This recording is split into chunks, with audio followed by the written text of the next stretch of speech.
How's it going? Thursday Theories, week number 35. I think this is an interesting idea here that some of us get into, and I've seen a lot of people get in there, and that's the idea of stop locking yourself down mentally and emotionally. I talked to a student recently who was going to be going on a trip, and he said, I'm going to be all alone on the trip. I was like, you're the only one going on this field trip?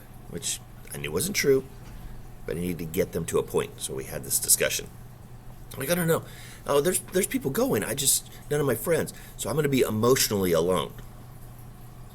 She had locked herself down into that concept for that. So my response was, go and talk to people.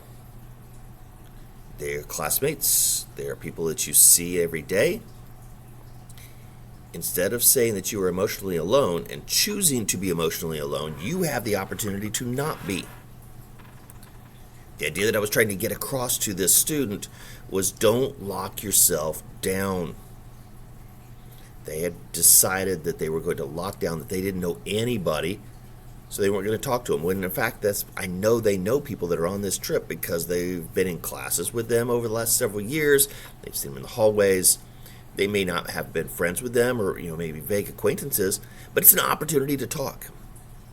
And I think sometimes that we, even as leaders, get into that point of a frustration, and we get into a failure mindset at times.